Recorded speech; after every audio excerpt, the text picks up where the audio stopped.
General Caine, over to you. Thank you, Mr. Secretary, and good morning, everyone. The purpose of my portion of the briefing today is to update you and the American people on the actions taken thus far. The briefing will discuss the preparation, the planning, setting the force, the early operations, and how we're assessing the progress thus far. So let's get started. On Saturday, 28 February, at 01:15 Eastern Standard Time, 9:45 a.m. local Tehran time, on the orders of the President of the United States, U.S. Central Command, under the command of United States Navy Admiral Brad Cooper, commenced Operation Epic Fury. As I said, I'm going to walk you through the initial phases of the operation, but first, I want to express my deep condolences and the condolences of the Joint Force to the Department of War personnel killed and wounded in actions thus far. As the Secretary said, they're heroes and represent the best of our nation has to offer. They're true examples of what selfless service means. Our deepest and heartfelt condolences are with their families, their friends, and their units. We grieve with you and we will never forget you. Additionally, I stand here before you today grateful for each service member, planner, logistician, operator across our joint force, for our Department of War civilians, our intelligence community teammates, our interagency teammates who continue to stand in harm's way alongside us. I am proud of all of you as you take the fight to the enemy, and we are the best in the world at integrating, period. I want to extend my personal gratitude to the dedicated commanders and senior enlisted leaders and the enlisted members of the Joint Force who are fighting this fight across the CENTCOM AOR. In addition to Admiral Cooper and Fleet Master Chief Compton, I want to highlight a few today. U.S. Army Central Command Commander Lieutenant General Pat Frank, who along with his team are fighting the counter-missile and counter-drone fight. United States Navy Central Command Commander Vice Admiral Kurt Renshaw and his team, who are engaged with the Iranian Navy and projecting American naval combat power from the seas. And United States Air Force Central Command Commander Lieutenant General Derek France and his leadership team, who are crushing Iranian targets from the air. I want to highlight the support to the CENTCOM fight from other combatant commands who are directly involved with this effort, to include U.S. Spacecom, U.S. Cybercom, and U.S. UCOM.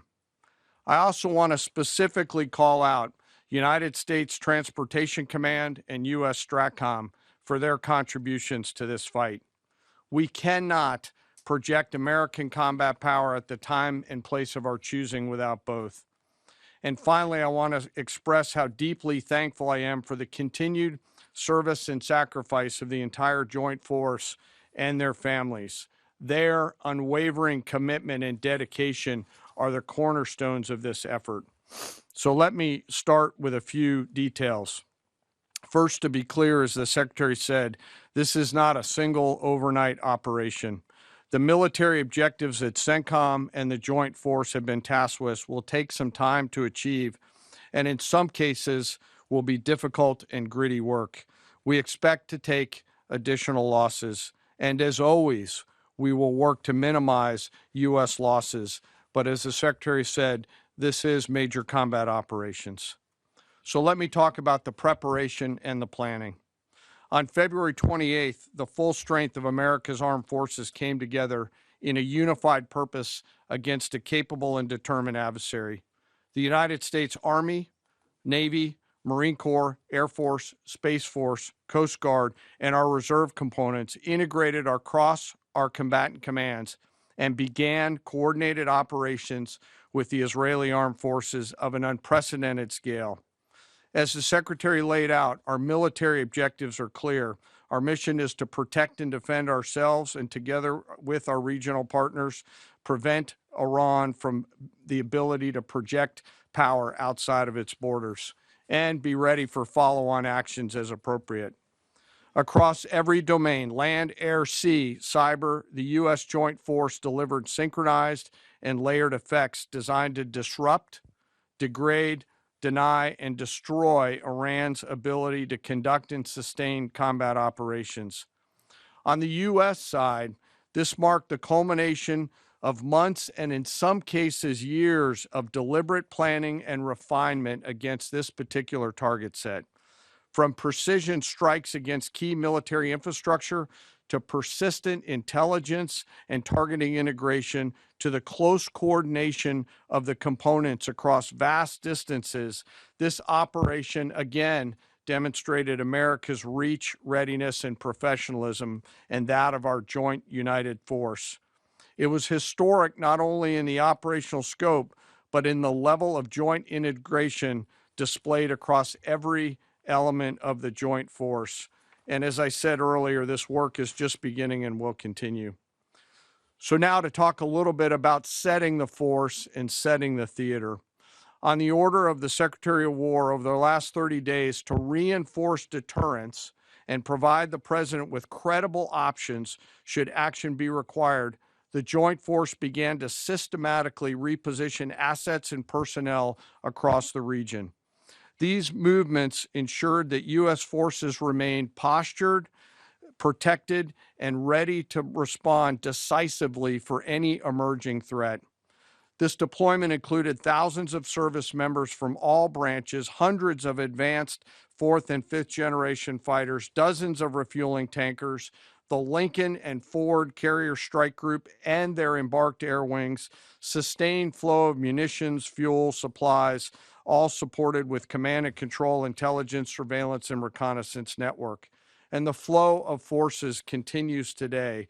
In fact, Admiral Cooper will receive additional forces even today. This rapid buildup of forces demonstrated the joint forces' ability to adapt and project power at the time and place of our nation's choosing. I want to highlight a couple specific cases for you. The Gerald R. Ford Carrier Strike Group, which many of you know was down in the Western Hemisphere, redeployed across the Atlantic to set the theater. The ship, her crew, their families, and the entire strike group took a deep breath, and as they always do, began planning to conduct combat operations. The integrated Reserve and National Guard forces have continued to demonstrate the value of America's reserve forces, including the Wisconsin Army National Guard operating in Kuwait and Iraq, and Air National Guard units from a variety of states to include Vermont and Virginia. In the case of the Vermont Air National Guard and the 158th Fighter Wing, they were mobilized for Operation Absolute Resolve and then were tasked to take their F-35Es across the Atlantic instead of going home to be prepared to support this operation. The same is with our Air National Guard and Air Force Reserve Command tanker and mobility forces, who stepped right out of their civilian jobs to deploy and to protect the region. Lastly, I want to highlight the unsung heroes of warfare, our American logisticians and sustainment force, those who quietly work every day behind the scenes to project and sustain America's combat power. Our leaders from World War II were right when they said professionals do logistics. As regional tensions rose, the Joint Force elevated our force protection measures on the order of the Secretary and repositioned discreetly civilians and non-essential personnel designed to ensure the safety and security of our joint force. By the time operations began, only essential forces remained on our bases and in theater, all ready, capable to respond. So now let me move to H hour. At 15:38, 3:38 p.m. on Friday, February 27th, the United States Central Command, through the Secretary of War, received the final go order from President Trump. The President directed, and I quote, "Operation Epic Fury is approved. No aborts. Good luck," close quote. In the region, every element of the Joint Force made their final preparations. Air defense batteries readied themselves, checking their systems to respond to Iranian attacks. Pilots and crews rehearsed their strike packages for the final time. Air crews began loading their final weapons, and two carrier strike groups began to move towards their launching points. Across the globe, our operations centers came alive in Tampa, Florida, here at the Pentagon, and of course forward in the Central Command AOR. As always, operational security was paramount as we sought to maintain and sustain the element of surprise. This operation was highly classified so that at H hour, the enemy would see one thing: speed, surprise, and violence of action. The first movers were U.S. Cybercom and U.S. Spacecom, layering non-kinetic effects, disrupting and degrading and blinding Iran's ability to see, communicate, and respond.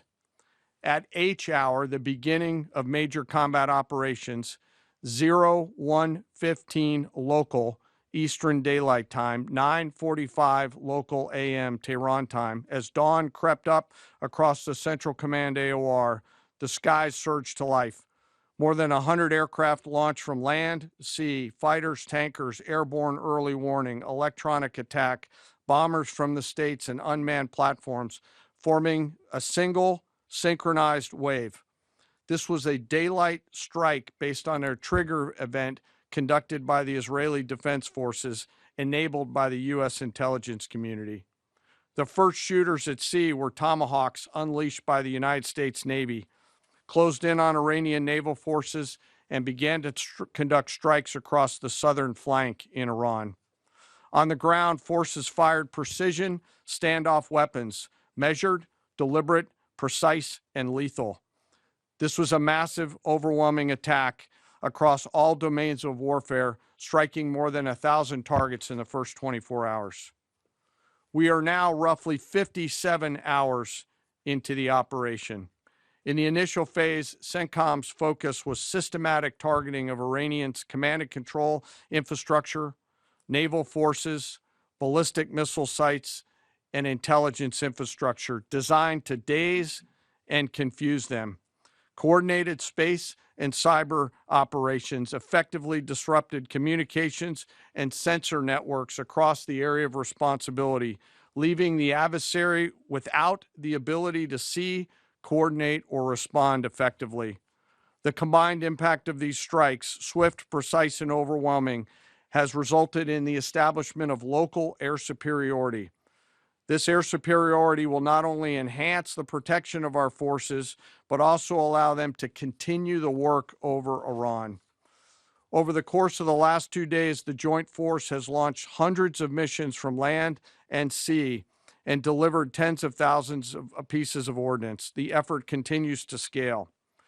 This included American B-2 bombers, which again, similar to Midnight Hammer, flew a 37-hour round-trip sortie from the continental United States, dropping precision, penetrating munitions on Iranian underground facilities across the southern flank and slightly deeper. Additionally, Israel has separately executed hundreds of sorties against hundreds of targets. Beyond Air Force and Navy aircraft strike packages, coordinated salvos of precision standoff weapons from across the region have neutralized hundreds of pre-planned targets. As I mentioned earlier, in support of these kinetic operations, U.S. Cybercom and Spacecom have continuously layered effects to disrupt, disorient, and confuse the enemy. I will note that this operation had several combat firsts, which I'll allow at some point in the future Admiral Cooper to talk about, since he owns the AOR. While we've prosecuted a relentless offensive campaign, our defense has been equally important. Across the theater, operations have remained steady and disciplined. Once again, our integrated air and missile defense network is performing exactly as it's intended. U.S. Patriot and THAAD batteries, along with ballistic missile defense-capable Navy destroyers, continue to coordinate and execute intercepts with precision and consistency. I wish that every American could hear the voice communications like I have as these joint operations centers remain calm, focused, and cool while executing under fire over and over again.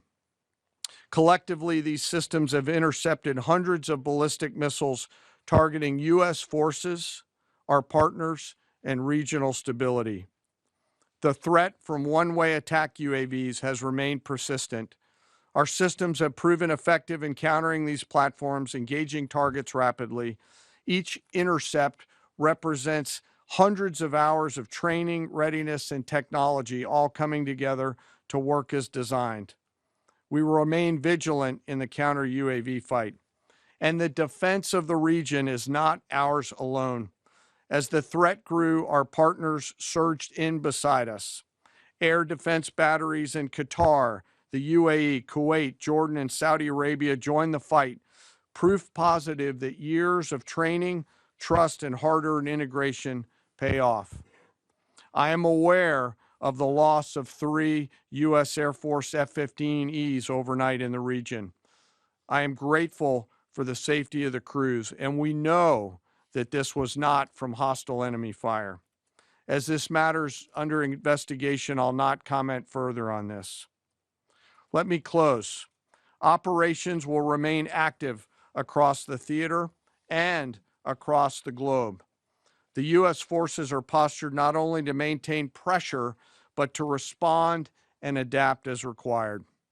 Operation Epic Fury stands as a reminder of what the United States military uniquely delivers: the ability to project power on a global scale with speed, surprise, precision, and overwhelming force when and where our nation requires it. What we've demonstrated over the past several days reflects years of investment in readiness, joint integration, and professionalism of the Joint Force.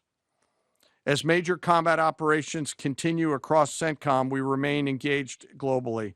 America's Joint Force retains the credibility, capacity, and flexibility to respond to any contingency anywhere in the world at any time.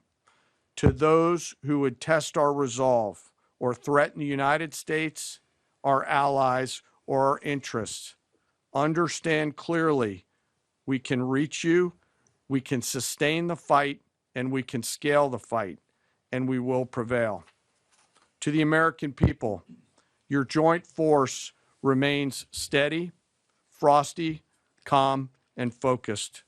Your service members are trained, disciplined, and determined. We understand the risks of this mission and the weight of the responsibility that we carry. We also recognize that our families also shoulder the burden at home. You are a part of this too. I am proud today, as I am every day, to stand as a member of America's Joint Force. There is no mission too complex, no distance too great, and no adversary too determined for the men and women who wear our nation's uniform. We mourn our fallen, we honor their families, and we continue our mission with focus, unity, and strength.